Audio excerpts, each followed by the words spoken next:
Well met, lords and ladies, Jacob Butter speaking, and a warm welcome to this week's Walking Wednesday. And oh boy, is it interesting, is it a warm one. Because I think yesterday they said it was the hottest day of the year, at least over here in the UK. I know that a lot of people in other countries have dealt with far harsher temperatures, but the difference is that we are not acclimatized to that, basically. I mean, just for context, in Spanish I'm what is known as a friolero, which means I'm more sensitive to the cold, basically. Even I was boiling, so that should tell you something. I was trying to avoid both cars and try and find some shade, and I succeeded in neither of them. Instead, what I did find was that I went through an alternative route to the park that I would sometimes play in as a kid. I didn't realise that, again, more that I traversed through Crawley, because I'm indeed back in Crawley now, because, you know, all the tests that I was going to do, they all came back negative, so we're doing the risky thing. Well, not risky, it's not risky at all, because they came back negative. So I'm not phrasing that correctly. I guess I can go back through the golf course again, that would be shady enough. I think. Anyway, point is that, yeah, in my journey to charter every single connecting road of Crawley, I seem to have found yet another place on the map.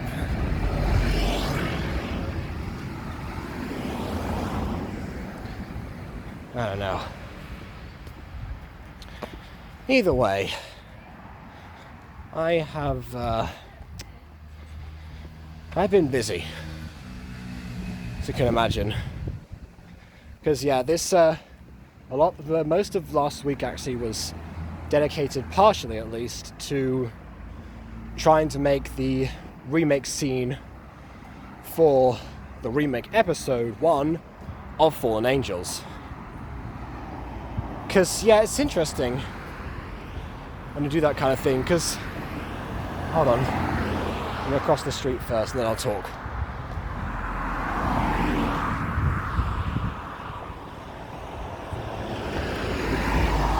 Yeah, off we go.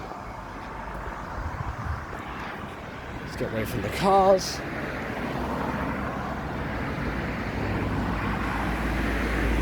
Yeah, so it's interesting because the more that I think about that, the more the time that got dedicated to that, the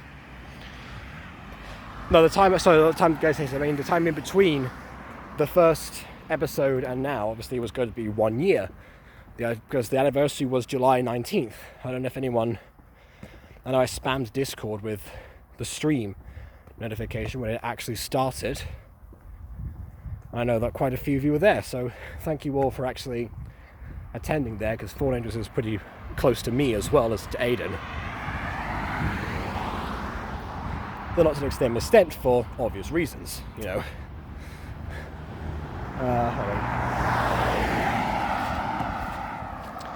on. So yeah, basically, I was wondering, because it's only been 1 year, and during that time, I wasn't expecting, you know, Aiden's actual editing style to improve as drastically.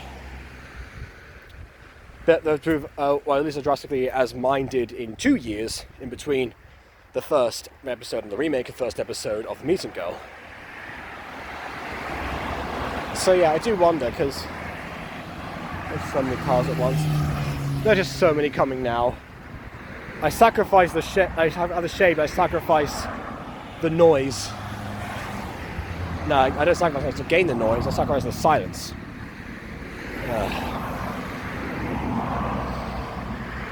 Hold on.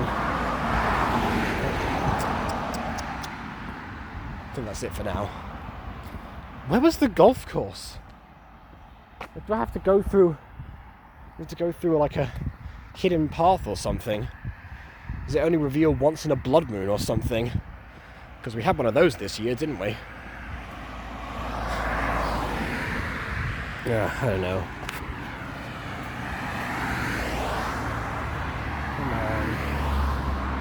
Come on. And the lorry now, of course.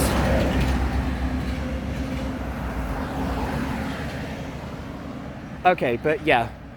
So actually, because of the way it worked out, that we were all, it was all editors on deck because we only had 5 days after getting all the lines in to do his remake. That actually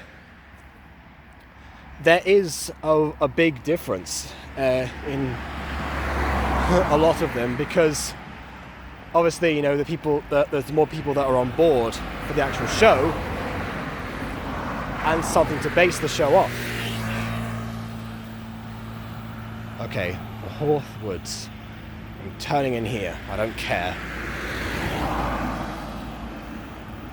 Just want to get off this road.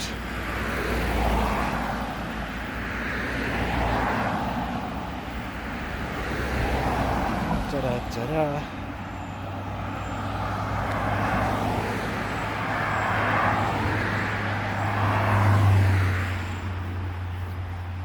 This is the most ominous dilapidated path I've been in a while, but oh well. It's a public path, as one can clearly indicate right here, so I'm going down it. Okay, so what was I saying? Oh yeah, so there's a difference in a lot of the scenes because of the way that either the one that I actually finally sent in was blocked differently, or just somebody else was doing different camera angles and stuff. Weirdly enough, the only scene that actually wasn't very different was Aiden's, because when Aiden remakes a scene, what he does is he gets it as close as possible to the original. So obviously the costumes have to be the same because it's a remake. That goes without saying. For the most part. Sometimes, both times actually, Monet has actually failed to grasp that. And one time Quadzzy almost ruined it for everyone. But either way, the costumes go without saying. But in terms of the actual staging, the backgrounds, like the blocking, everything is the same until you get like the different camera angles and stuff, because now Aiden knows how to do panning shots. If he was to do a scene that required walking, that would also be structured differently, except the one that he had was a teleportation scene, so it wasn't necessary. Which way is shadier? Okay, this way. But yeah, there's something. But yeah, but for the most part, it's basically almost identical. And obviously, the actual image quality and stuff improves and whatnot. That's a bit of a tight squeeze. I've got no cardigan for today. Yeah, the next 3 days I'm gonna go cardiganless. I don't normally, but there you go. I couldn't find my shorts before we came here, actually. I didn't give myself enough time to look. So I'm still in my regular black trousers, which is most of the trousers that I own. So it's not like I'm trying to withstand the heat on purpose or something, or sweat until my legs get thinner, although maybe that would be an advantage. But either way, doesn't matter. That's just me.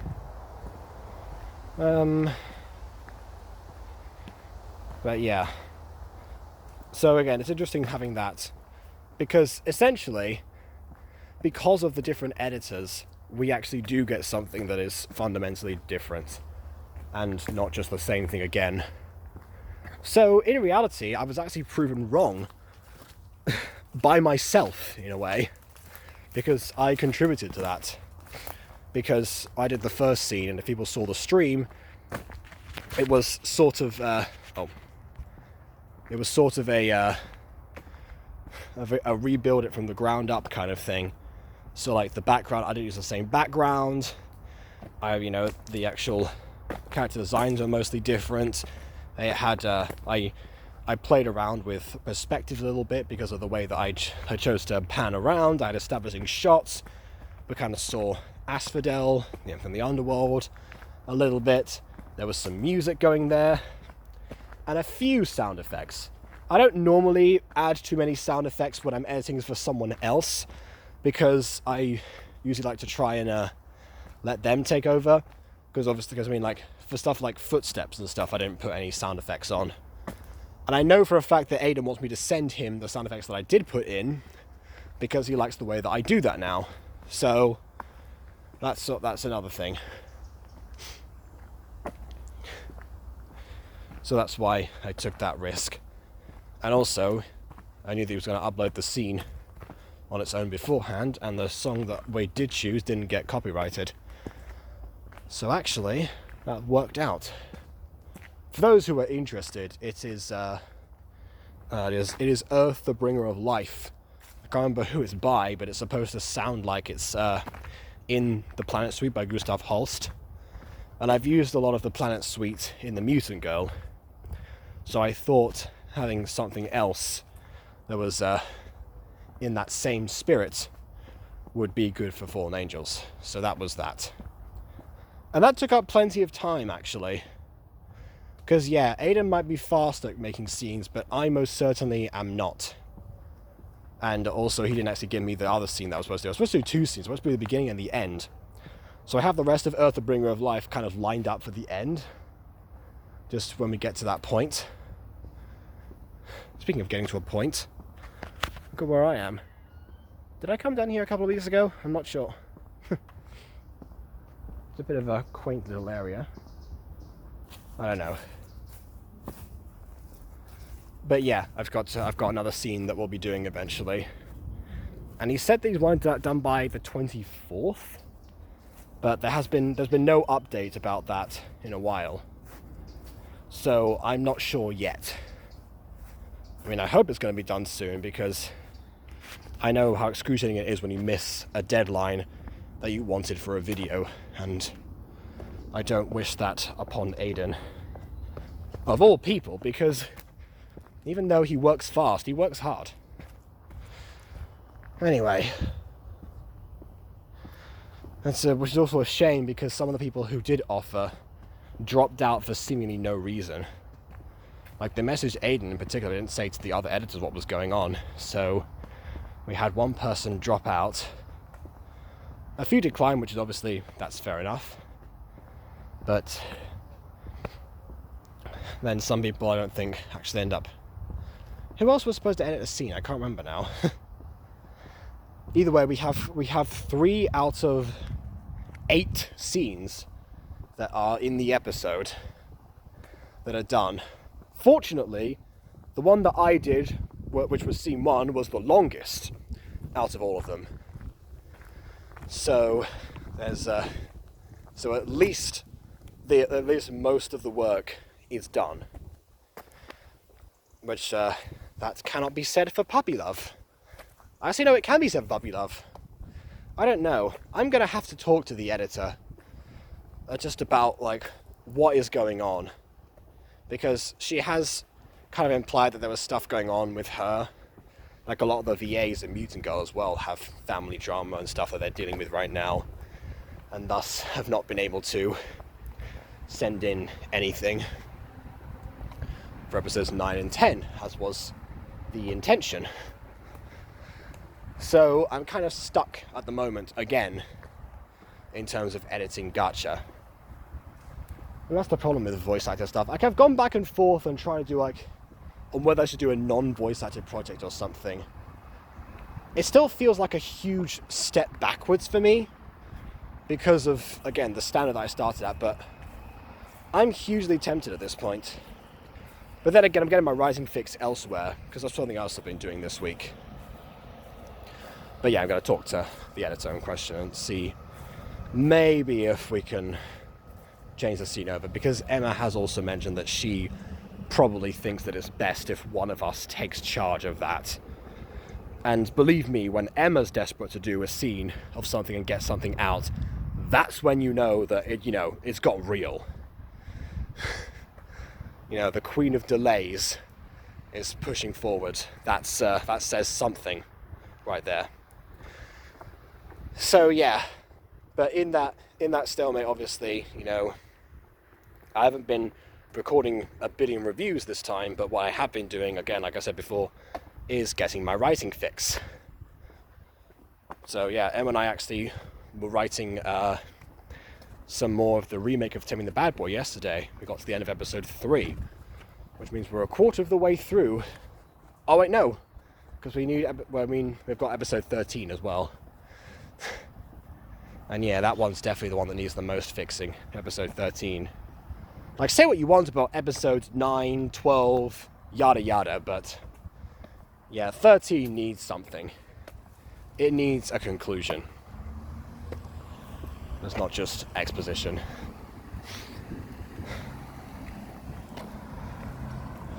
But yeah, that's, again, all in due time. So but yeah, and also I've been talking a lot and writing with Ghosty, actually, who I've mentioned before on this this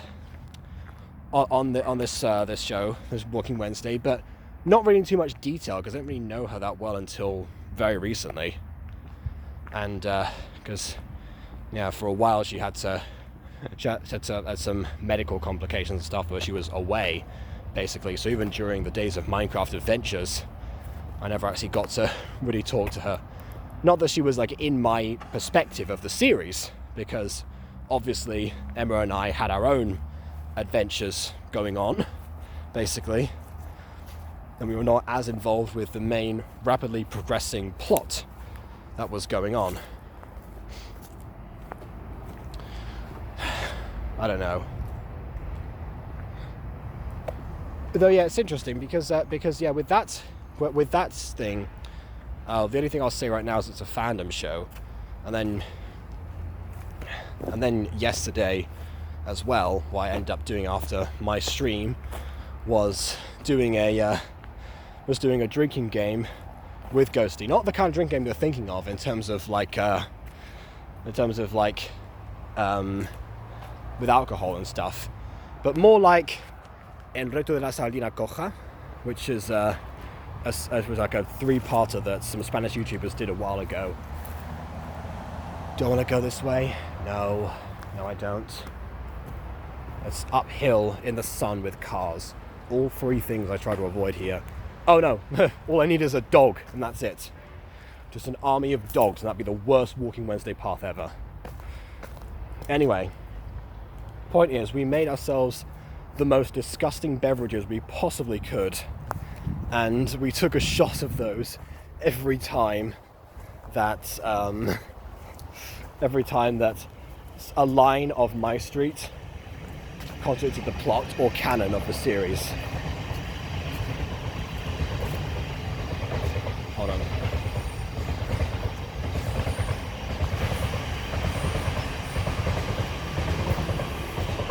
It's a train. And don't get me wrong, there are a lot of those in the main series, but just to add extra salt to the wound and have us take extra shots and finish off all of the drink that we had, I suggested that we start looking at the big move, because the big move is where most of the plot contradictions are. They're all kind of like concentrated at the very beginning of the series. Like pre-episode 13 is where most of the plot holes are, for obvious reasons. Like as soon as Travis gets introduced, it's almost like everything resets in a way, because that was when the plot was sort of decided. So yeah, basically maybe a bit further than that, maybe just like the whole year 2015 was kind of like where most of the plot holes are, but the big move especially. And so that's what we decided. And we were there for 3 hours going through just 4 videos. We didn't even get through the big move entirely. But it was so late at night that we just decided to call it quits. And we were just like, yeah, you know what, we've been recording for 3 hours, let's just finish this right now, and then we'll come back to it some other day. But yeah, I need some recovery time. Because I think I was doing something else as well. There was another call that I had, and both times I finished super late. So I barely even got a chance to eat, basically, for the last 2 days.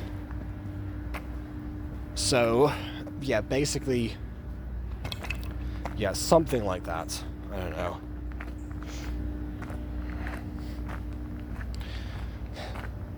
So I didn't say I've been doing a lot. Oh, there's also another series that I'm kind of thinking of doing. Like, when I was 14, I wrote a book, and then like a sequel of that as well. It was about a detective called Pablo de Castillo. That's technically the first book that I ever finished, and the second one that I ever started writing, like the second full novel I ever wrote, because it was after Erasmus the Elf, but before literally everything else. So yeah, I don't know. It's a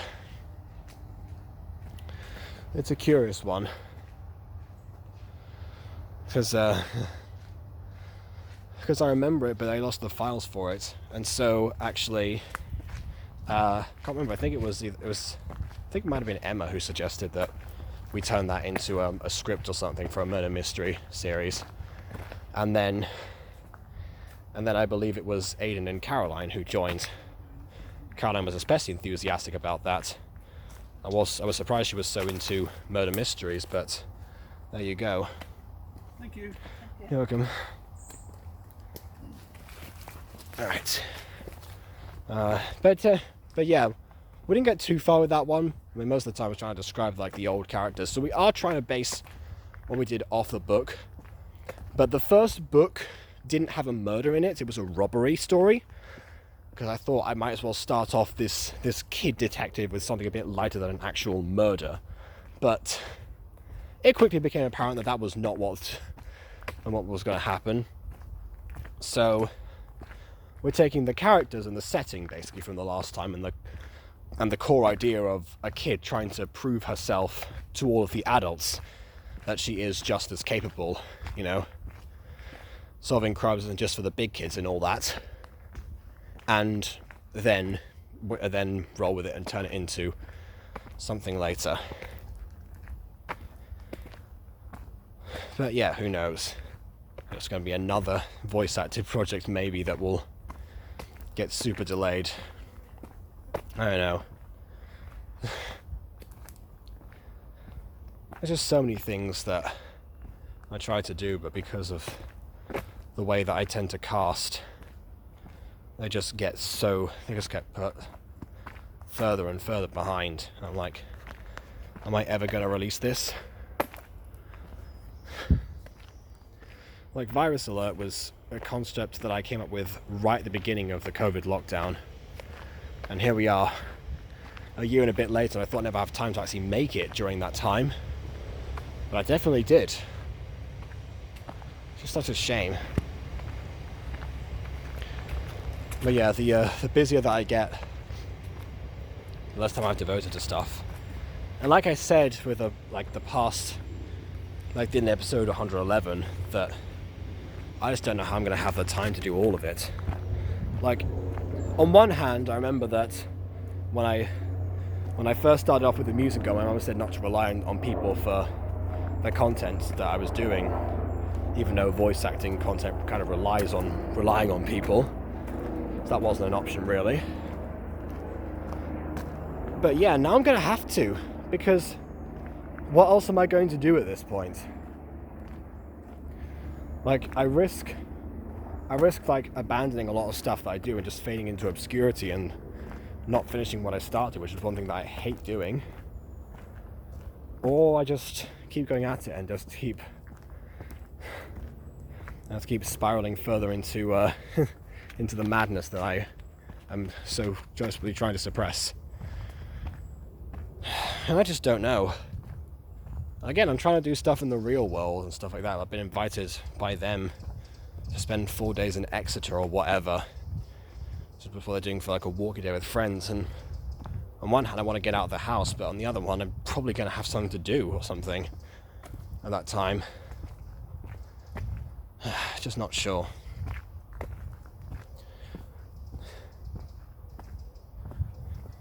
I don't know. Like I've got some momentum going on now, especially during the summer holidays when people are actually around to watch what I do. But yet, I don't know. Nothing. And then there's the Butter Bunch as well. Like people on Butter Bunch are probably wondering what happened. Like we had way better momentum on that channel than we ever did on Jacob Butter.